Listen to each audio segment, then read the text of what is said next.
Hi friends, welcome back. ఈరోజు chapter the law of religion, chapter number 12. ఇది part 3, the unification of man కైండ్లో నుంచి వచ్చిందనమాట. So ఇందులో మెయిన్ థింగ్ ఏంటంటే అసలు రిలీజన్ అనే కాన్సెప్ట్ ఎలా వచ్చింది, అది పీపుల్ని యూనిఫై చేయడానికి ఎలా ఉపయోగపడింది అంటే లాంగ్ ఎగో. ఇప్పుడు సపోజ్ ప్రస్తుతానికైతే పీపుల్ని డివైడ్ చేయడానికి సెట్ చేసి ఒక ఓట్ బ్యాంక్ తీసుకోవడానికి యూస్ చేస్తున్నారు కానీ, బట్ ఓల్డెన్ డేస్లో ఎలాగ థింగ్స్ యూనిఫై అనేది చూద్దాం అనమాట. ప్లస్ అలాగే రిలీజియన్తో పాటు కాకుండా జరిగే ఎకనామిక్స్, ట్రేడ్ అనేది అవుట్ ఆఫ్ ద రిలీజియన్ ఎలా పీపుల్ చేసేవాళ్ళు అంటే ఈవెన్ టుడే థింగ్స్ అని ఎలా చేస్తూ ఉంటారు. అంటే ఇప్పుడు ఫర్ ఎగ్జాంపుల్ మనం ఎంత హిందూ రాష్ట్రం అవన్నీ అన్నా ఐఫోన్ వాడడం మానం, లేకపోతే ఈ రష్యా క్రిస్టియన్ ఆర్థోడాక్స్ రష్యన్స్ తయారు చేసిన fighter jets, anti ballistic missile technology కొనడం ఏమేమో అనమాట. సో ఆ ట్రేడ్ అనేది ఖచ్చితంగా చేద్దాం. అలాగే మన ఇండియాలో ఉన్న గూడ్స్, మన ఇండియాలో ఉన్న ఇంజనీర్స్ని యుఎస్ టెక్ వాళ్ళు హైర్ చేసుకోవడం అనేది మానమాట. సో అవి ఎకనామిక్ పర్స్పెక్టివ్లో ట్రేడ్ అనేది అపార్ట్ ఫ్రమ్ రిలీజన్ అనేది చేస్తాం అనమాట. కానీ రిలీజన్ అనే థింగ్ అనేది ఎలా ఎస్టాబ్లిష్ అయింది, ఎలా జరిగింది అనేది మనం చూస్తే అసలు దాని డెఫినేషన్ ఏంది, ఎట్లా వచ్చేది. ప్లస్ అండ్ రిలీజన్ అంటే ఇందులో కూడా ఈ కాంటెక్స్ట్ రిలీజన్ అంటే కూడా మెయిన్ పాయింట్ ఏంటంటే రిలీజన్ అనేది ఒక సిస్టమ్ని డిఫైన్ చేస్తున్నట్టు. అంటే మనం కాన్స్టిట్యూషన్ని ఎలా డిఫైన్ చేస్తాం, రాజ్యాంగాన్ని ఒక సిస్టమ్ని డిఫైన్ చేస్తున్నమాట. అదేంటంటే కాకపోతే దాని ఫౌండేషన్ కాన్స్టిట్యూషన్ డిఫరెంట్ ఏంటంటే ఇది సూపర్ హ్యూమన్ లాస్. అంటే దేవుడు అనేవాడు ఇవి రాశాడు. సో ఈ లాస్ అనేది మనుషులు రాసుకోలేదు. ఇప్పుడు కాన్స్టిట్యూషన్ అనుకోండి, మనం ఏం చెప్తాం, ఇండియాకి అంబేద్కర్ రాశారు, అమెరికాకి వాళ్ళలో ఉన్న వేరే వాళ్ళు రాశారు, లేకపోతే బ్రిటిషర్స్కి, యూరోపియన్స్కి వేరే అక్కడ ఉన్న ఎక్స్పర్ట్స్, స్కాలర్స్, పొలిటీషియన్స్లో నుంచి మంచిగా చదివి అనలైజ్ చేసిన వాళ్ళు ఏది ఫెయిర్గా ఉంటుంది, ఏది ఓవరాల్ పీపుల్కి వెల్బీయింగ్ ఉంటుంది అనేది రాశారని చూస్తూ ఉంటాం. కానీ రిలీజన్ అనేది అలా కాదనమాట. ఇదేంటంటే సూపర్ హ్యూమన్ లా, అంటే లాస్ వస్తాయి కానీ ఈ లాస్ అనేది మనం డిఫైన్ చేసింది కాదు, ఒక పైన ఒక సుపీరియర్ బీయింగ్ ఎంటిటీ అనేది డిఫైన్ చేసింది, దాన్ని మనం ఫాలో అవ్వాలి అనే పాయింట్ మీద డిఫైన్ అయ్యింది అనమాట. సో ఇదేంటంటే ఇది ఎంటైర్ సిస్టమ్ ఆఫ్ లాస్ అంటే ఒక లా ఇదనే కాదు, అంటే లా అనేది కాదు, అదొక ఎకో సిస్టమ్ ఆఫ్ లాస్ అనమాట. ఎలాగంటే కస్టమ్ బిలీఫ్ ఇలాగనే కాదనమాట, ఒక మొత్తం ఎకో సిస్టమ్. అంటే ఇప్పుడు ఫర్ ఎగ్జాంపుల్ కొన్ని వాటిల్లో మనం చూస్తాం, ఇప్పుడు ఫర్ ఎగ్జాంపుల్ మన హిందూ కస్టమ్స్లో వాటిలో ఏంటంటే నల్ల పిల్లి ఎదురైతే మంచిది కాదు, అదే ముస్లిమ్స్ కనుకోండి పంది టచ్ అయితే మంచిది కాదు, అలాంటి బిలీఫ్స్ ఉంటాయి. అదొక్కటి అనేది కాదనమాట.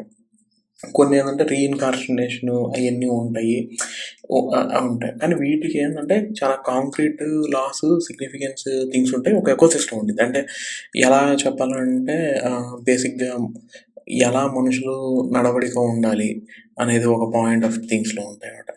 లేదా ఒక సోషల్ స్ట్రక్చర్ అనేది ఎలా ఉండాలి అనే పాయింట్ ఆఫ్ వ్యూలో ఇంకోలా ఉంటుంది అన్నమాట. లేదా even above and beyond that వీటిల్లో మనకి ఏంటి తప్పు చేస్తే ఏంటి, మనకి ఎలాంటి శిక్షలు పడతాయి దాన్ని బట్టి వేసేసి అలా డిఫరెంట్ థింగ్స్ అనమాట. సో అలా ప్లేస్ నుంచి థింగ్స్ నుంచి చేస్తాయి అనమాట. ఇంకో మెయిన్ పాయింట్ ఏంటంటే ఈ లాస్ ఎవరు చేస్తారంటే హ్యూమన్ డెసిషన్ కన్నా ఒక గాడ్ వచ్చి ఇచ్చాడు, లేకపోతే ఒక అతనికి గాడ్ కనిపించి ఇచ్చాడు అనేది వస్తుంది అనమాట. ఇప్పుడు ఫర్ ఎగ్జాంపుల్ మనం క్రిస్టియానిటీలో 10 కమాండ్మెంట్స్ తీసుకుందాం. ఓల్డ్ టెస్ట్మెంట్లో ఒక రాతి మీద 10 కమాండ్మెంట్స్ వచ్చాయి, ఈ రూల్స్ అనేటివి ఫాలో అవ్వాలి, ఇవి దేవుడు ఇచ్చిన రూల్స్, ఇవి ఫాలో అయ్యి తీరాల్సింది, లేకపోతే ఇది అవుతుంది. మనకు కూడా ఏంటంటే ఈ యముడు ఉంటాడు, మనం తప్పులు చేస్తే యమలోకంలో శిక్షింపబడతాము, అవన్నీ ఉంటాయి అన్నమాట. సో ఈ డిఫరెంట్ థింగ్స్ అలా ఉంటాయి అన్నమాట. ఇప్పుడు ఫర్ ఎగ్జాంపుల్ మనం ఒక క్రికెట్ కానీ లేకపోతే ఫుట్బాల్ లాంటి గేమ్ తీసుకుంటే వాటిలో కూడా రూల్స్ ఉంటాయి, వాటికి యూనిఫామ్ ఉంటాయి, బౌండరీ లైన్స్ ఉంటాయి, ఇవన్నీ స్ట్రక్చర్స్ ఇవన్నీ ఉంటాయంట. కాకపోతే అందులో కాంక్రీట్గా డిఫైన్ అయ్యిందంటే హ్యూమన్సే తయారు చేశారు. సో దానివల్ల ఏమైపోద్దంటే అది ఎన్ఫోర్స్ చేయడానికి కుదరదు మోస్ట్లీ. అంటే ఒక ఫ్యామిలీలో ఎన్ఫోర్స్ చేసినా ఒక గుంపులుగా ఎన్ఫోర్స్ చేయడానికి అనేది వీలు పడ్డమాట.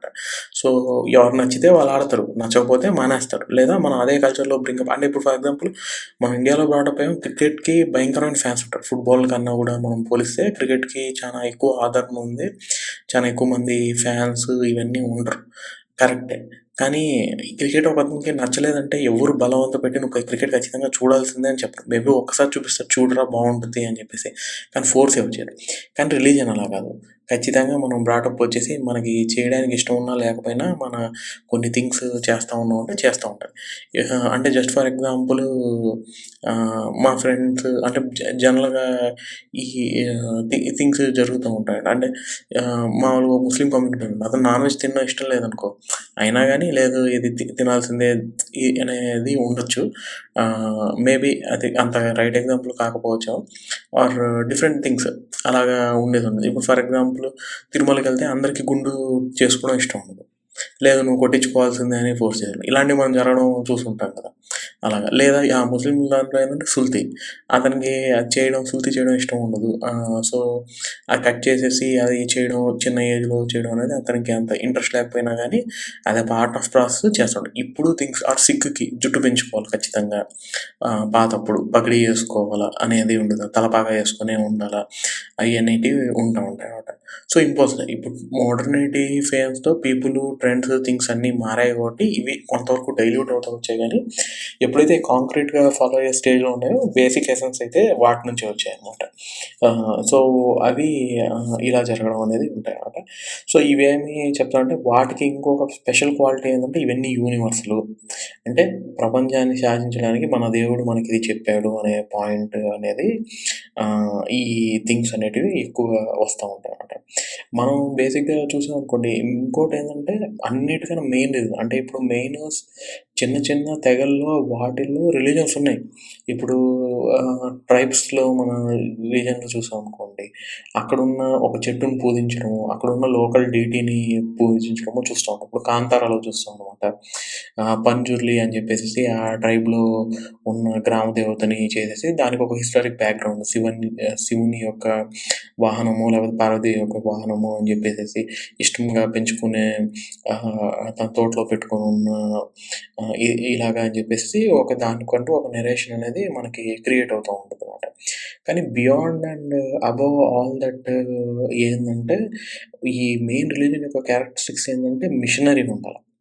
మిషనరీ అంటే ఏంటంటే ఇది యూనివర్సల్, ఇది అందరికీ తెలియాల్సింది, అందరికీ స్ప్రెడ్ కావాలి అనేది ఉండాలన్నమాట.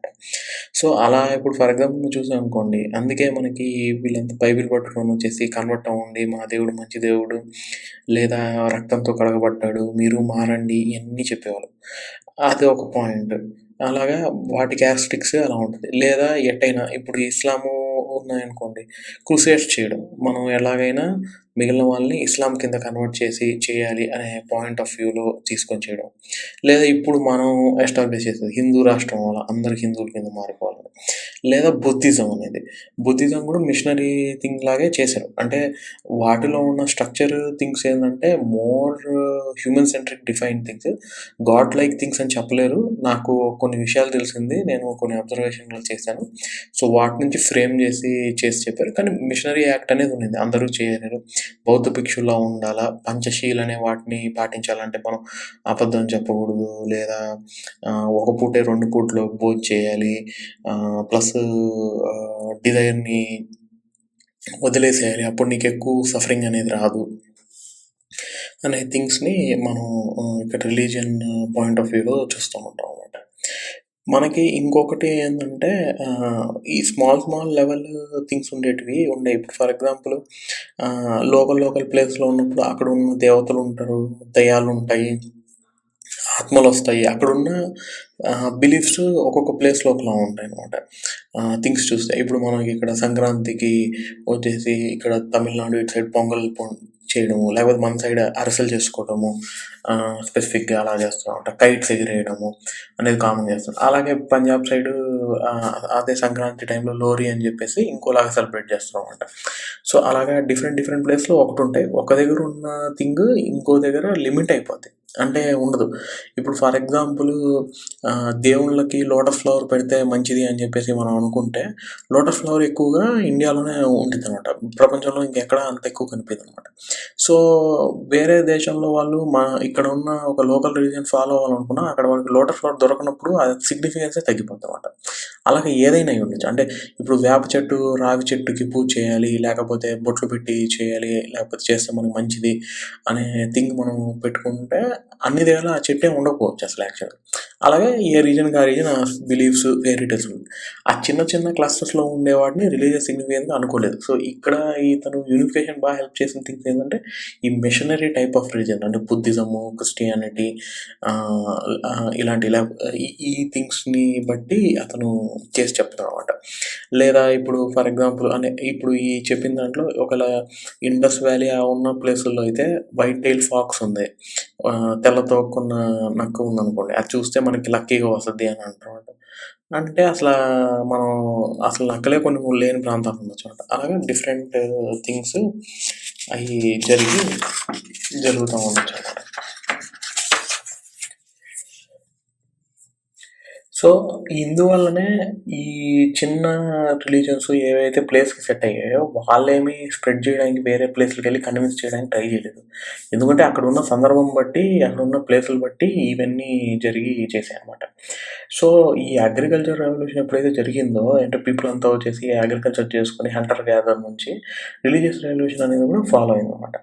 హంటర్ గ్యాదర్స్ ఏం చేశారంటే, ఈ వైల్డ్ ప్లాంట్స్, యానిమల్స్ వీటిని తీసుకునేసేసి ఆహ్, వాటిని ఈక్వల్ స్టేటస్ ఇచ్చారు. బేసిక్‌గా ఈ మనుషులకి ఈక్వల్‌గా స్టేటస్ ఇచ్చారు. అంటే మనం ఎలా జీవిస్తున్నామో జంతువులు కూడా ఎలా జీవిస్తున్నాయి అనేదనమాట. అంటే ఆ ఎకో సిస్టమ్‌లో అయి కూడా ఉన్నాయి అనే దానికొచ్చాడు. ఎప్పుడైతే మనిషికి ఈ అగ్రికల్చర్ స్టార్ట్ చేసాడో, లేకపోతే ఈ రిలీజియస్ థింగ్ స్టార్ట్ చేసాడో, అక్కడి నుంచి ఫార్మర్స్ అయ్యాడో, అతను ప్లాంట్స్‌ని, యానిమల్స్‌ని ఆల్టర్ చేయడం స్టార్ట్ చేసాడు. అంటే నేచురల్‌గా పండేది కాకుండా ఒక ఫార్మ్ ల్యాండ్‌లో పెట్టి అంతా అగ్రికల్చర్ చేయడం.